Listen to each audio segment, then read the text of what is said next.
Are you sitting or standing comfortably? Yes. Then I'll begin.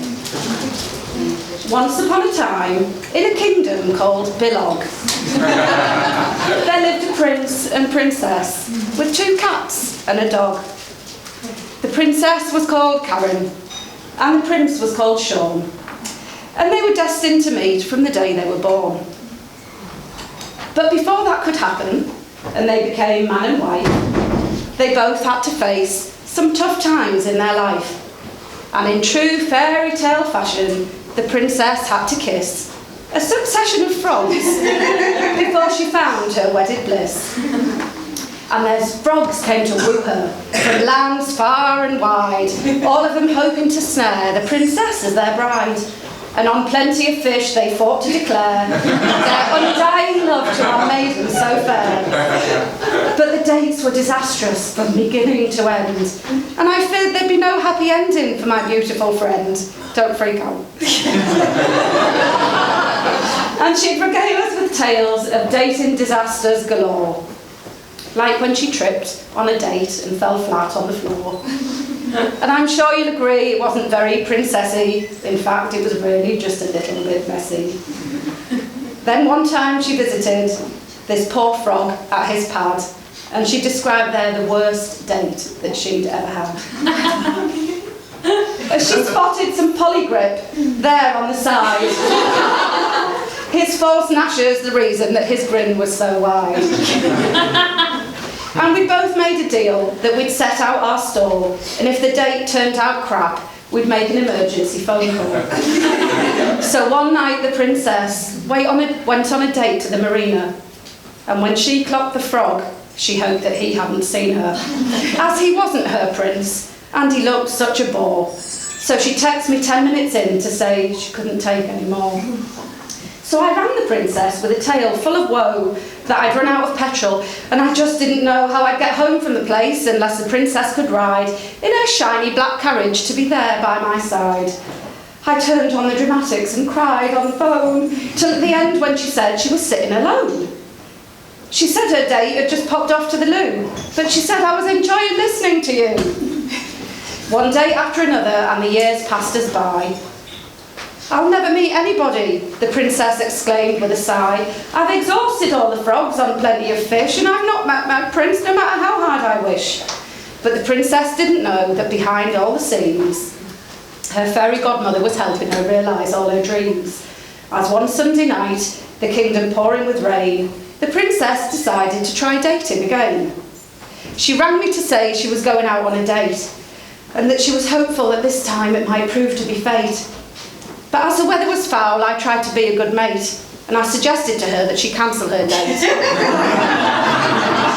But the princess was firm as she climbed into her carriage, saying this could be the one that winds up in a marriage. And lo and behold, it was Prince Sean that she met, and she ended up on a date which she'll never forget. And as she skipped home to her castle, her heart filled with joy that she'd finally met the most princely of boys. And their fates were then sealed as the princess had her wish, and they both made a pact to come off plenty of fish. So, we searched the whole kingdom and asked the frogs just how torn they felt when the princess decided to settle with Prince Sean. So pin back your ears as you watch this unfold, and the rejected old frogs allow their story to be told.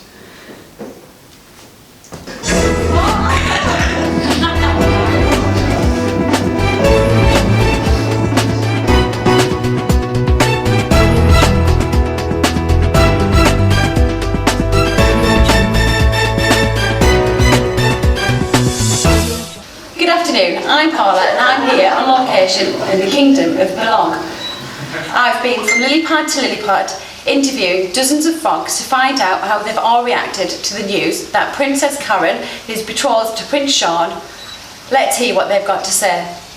So, how did you feel when you first heard the news? Honestly, I don't think my life will ever be the same. I offered her my two-wheeled chariot, but I couldn't compete when her head was turned by Prince Sean's red carriage. I just could not compete with her at all.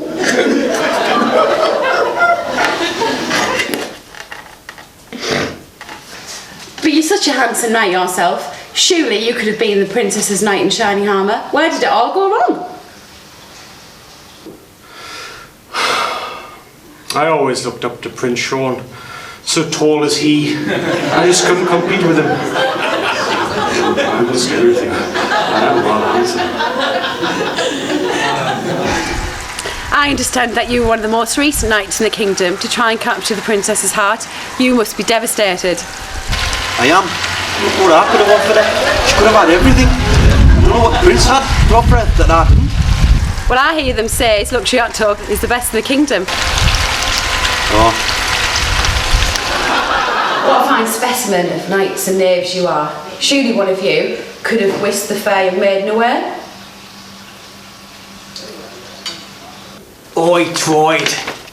I tried harder. We must have been fools to think that we could keep up with Prince Schwant with all his strength and stamina after those kettlebells and exercises. Fuck this, I'm going back on Tinder. Sweet chariot, coming for to carry me home. Wow, some shocking reactions there. I'm sure you'll agree. Back to the studio to hear how the fairy tale continues.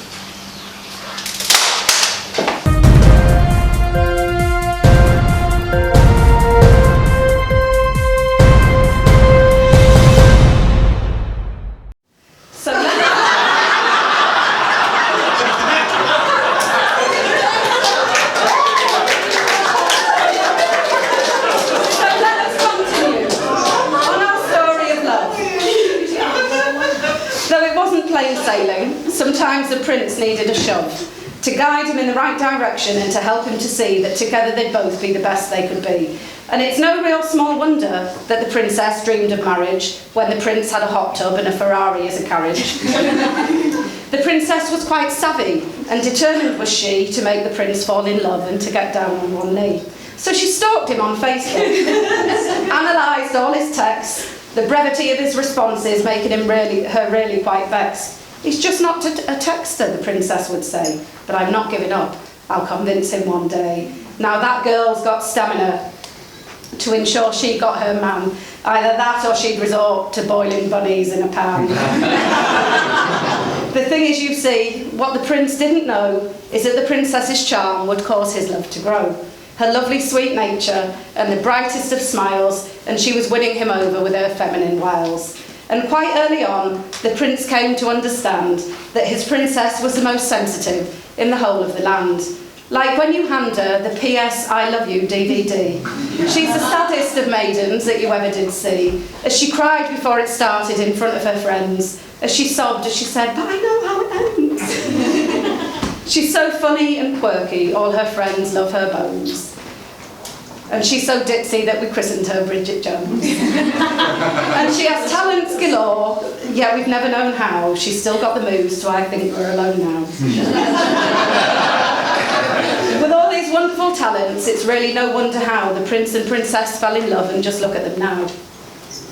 A challenge we all knew, as the prince said, "You'll find, I'm afraid I'm not really the marrying kind." But one night in the hot tub, bubbling away all our stresses, the princess and her maidens started talking wedding dresses. Her maidens got excited and a little carried away, and asked the princess to choose them as bridesmaids on the day. "It's funny you should ask," said the princess with a smile, "as I've had an idea of your dresses now for a while." But they looked up and saw the prince reappear with fresh drinks, and they gathered their thoughts and had a little rethink. And so they went quiet, as they really were dreading that the prince would discover they were planning his wedding.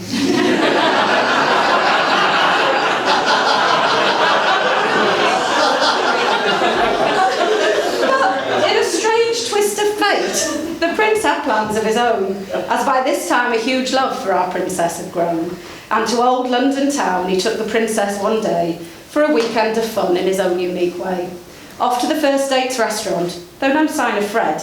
He doesn't actually work there, I recall the prince said. The meal was so perfect, the surroundings so fine, as the prince and princess shared a bottle of wine, and when they'd eaten, they walked out to blue sky, talking effortless conversation as they don't have to try. And at St. Paul's Cathedral, the perfect of spots, the prince sat the princess down with his stomach in knots, because the prince had decided that this setting he'd chose would be the most perfect of places for him to propose. So as his princess was sitting down on the steps, he asked her to marry him, and she said yes, and then wept, obviously. The princess was delirious that after all of her hints, that in the end she was finally getting to marry her prince, and in true fairy tale fashion that you'd be expecting to see, the prince whisked the princess right off to Tiffany, and in a little blue box tied with a ribbon of white sat the princess's ring with a diamond so bright. She cried when the prince put the ring on her finger, and in that tiny little room with champagne they then lingered. So what next for the prince and princess as they became a small family with Sean's daughter Jess? Well, they've been living their lives in their castle so fine, having mini breaks away to other kingdoms all the time. To Ibiza, the lakes, off to Italy or France, our prince and princess just took every chance to grab life with both hands and live it to the max, to always be positive, spend no time looking back. And so on this day, now they've finally been wed, there's just a couple more things that I still haven't said.